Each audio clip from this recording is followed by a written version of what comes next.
Well, welcome back, ladies and gentlemen, to Excelsior Mining Corp's channel, connecting copper to American growth. Joining us today is the Senior VP of Operations, Robert Winton. Welcome, sir. Good to be with you today. Such a pleasure to have you, man. So look, we got lots that we're going to be diving into in this video, because in the last video, we kind of broke down your history, some of your team there, and just kind of got a feel out for the guys running the operations. But today I really want to dive down, because you guys have some really intriguing opportunities coming up this year for sure, in my opinion. But right now you have three kind of mining sites. The biggest is in Arizona, your Gunnison Copper Project at 9,560 acres, followed up by your Peabody, Sill, Strong and Harris sites, along with some opportunity at the JCM pits. Do you mind just breaking down all these different facets, starting with that biggest one there that's kind of like, I guess, the forefronted operation with some of that other blue sky opportunity? Certainly. Yes, obviously Excelsior was sort of built off the background of the Gunnison ore body. It's located about 60 miles southeast of Tucson, Arizona. And again, we are taking the opportunity to in situ leach this copper mine. And again, there's about 4 billion pounds of copper in the ground, and in situ leaching recovers 2+ billion pounds of that. And as you mentioned, yeah, the economics are quite excellent, if you will put it in those terms, with our in situ leach operation. And yeah, this project got underway, kicked off in 2020. We received our permits in 2018, built out the initial well field, and the goal of the operation was to achieve 25 million pounds of copper, and then expanding over the years to achieve that 125 million pounds out of the Gunnison project. So yes, again, a very nice project. Started up in 20, as mentioned, and unfortunately, lots of challenges technically with that startup. As we got acid delivered into the ground, significant amount of CO2 generation, which really hampered our ability to flow and recover in our wells. And again, we drilled 41 wells to really test this material out. We had purchased the Johnson Camp operation out of receivership from Nord Resources, which gave us an SXEW plant of 25 million pounds. So again, the well field married up to that plant sort of was an excellent opportunity for Excelsior. But yeah, the challenges of CO2 have really been detrimental to our ability to ramp up this project, Gunnison. And so we undertook a significant amount of technical investigations, reviews during 2021, as we really discovered that CO2 problem in late 2020 and understood what it would take to recover it, which is fundamentally brings down to we need to rinse the well field with water or pH neutral solution to really be able to get after that copper and have our acid leaching the copper units. So we kicked off in 2021 a technical review update, which fundamentally comes down to adding a water treatment plant to our operations.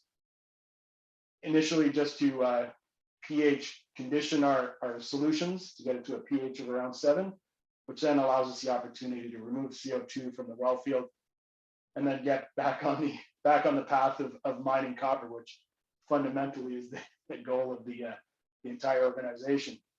So that technical report is due out at the end of March, and that really spells out our path for timing, capital costs, etc., what that water treatment plant is going to look like, and how that puts us back on the path to achieving the 125 million pound per annum copper production. So that's the near term on the Gunnison side. We are operating. We are continuing to test water flushing in different parts of the well field, just to ensure we're getting a good feel on how that process works, somewhat of the timing, and again, we can marry that up to the technical report that, again, is due at the end of Q1. So that's pretty good insight from that main aspect. It's nice to see we're getting over those hurdles here, and look forward to that news coming down the wire. Do you want to briefly touch on some of these other blue sky opportunities, kind of these cherries on top of your cake with those two other projects? Absolutely. I'll start on more on the near term. Near term would be the Johnson Camp pits and the legacy operations that exist on our site. So we have 2 pits that have been operated in the past 20 years, 25 years. And again, we really saw an opportunity, especially with that bridge gap that's going to be needed with some cash generation as we round out the Gunnison project. Bringing those pits online is really an opportunity we saw at the end of last year. So part of our technical update, there will be a PEA on the Johnson Camp operation that comes out at the end of Q1. And as we look to really round that project out, we noticed some gaps in our resource model. So we've undertaken some resource drilling, some infill drilling, and some metallurgical test holes. So we're currently in the process of that, looking to end that process at the end of March as well, get all those assays in and really ensure that economic picture looks the way it needs to fill that gap of building out Gunnison and the water treatment plant. So on the JCM side, it's really legacy pits. It's anywhere from a 2 to 5 year mine life. And again, that would really depend on Gunnison's ramp up and ensuring that those two copper productions match the expansion plans of building a new SXEW plant. Yeah, for sure. And what about that mixed property going on here with the Peabody, Sills, Strong, and Harris? So that's a really exciting exploration opportunity. And again, we've got a couple of anomalies that have no drill holes in them. So we'll be looking to drill those out in the likely Q2. We'll get to those. And again, the Strong and Harris deposit has drill holes. We put out a PEA in roughly October of last year, and it's quite a promising project. It's a trimetallic ore body. We've got copper, zinc, and some silver in there. And again, good mix of oxide and sulfides. So it really creates quite a long, like 5 to 10 years, depending on how you attack it in copper price and zinc price, etc. But again, it really brings a longer term growth opportunity for Excelsior that until last year was really a one asset operation with Gunnison. And by folding in these two other assets, we really create that longer term focus for the organization. And as we look to transition from junior to mid-tier producer of base metals. Yeah, that's incredible to hear. And speaking on that aspect, let's zoom out just a little bit. You talked briefly about 2021. You kind of gave us some guidance here into 2022, where you're at with these projects. And I just want to reiterate, because on your website there, the economics are kind of incredible, because your all-in costs are like $1.48 per pound. Obviously, copper's flying up. I mean, we're seeing some pretty good rallies in it coming out of the last couple of weeks here. I mean, we're well over $4 a pound right now. And I think a lot of this obviously going to be continued to be driven by obviously the renewable shift, the crazy amount of copper use in electric vehicles. What's your general thoughts? How do you feel about the current commodity price, and kind of what kind of outlooks are you just kind of feeling? Any anecdotes you can offer there? We're really excited about obviously the short-term copper price, which isn't meeting our production needs. But when you start looking out 2 to 5 years, that price is still north of $4, approaching $4.25, which in my history in the mining industry of the 20 plus years is you've never seen long-term outlooks in those kind of realms. So really, as we have the expansion opportunities at Gunnison, it really marries nicely with this, as you said, this growth in demand, as well as that price return on that investment.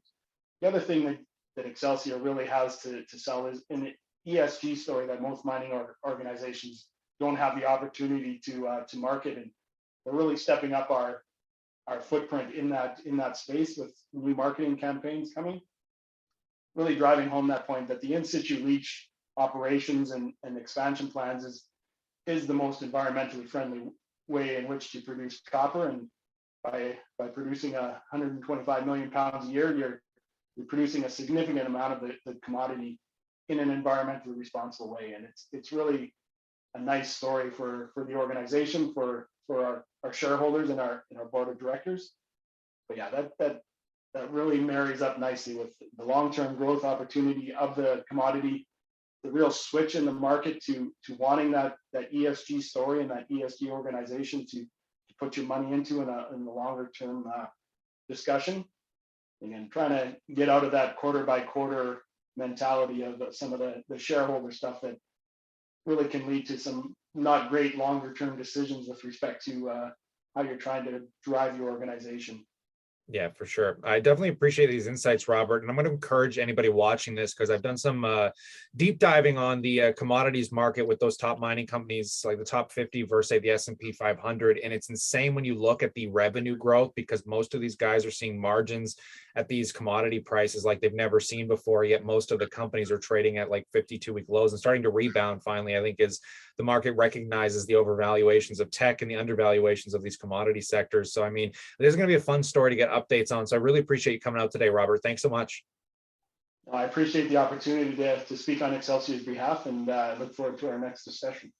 Always a pleasure. On that note, folks, I pass the question off to you. Let us know what you think in that comment section below. Consider subscribing for that news as it comes down the wire. But in light of this, stay cool, stay awesome, and I look forward to catching you in the next one.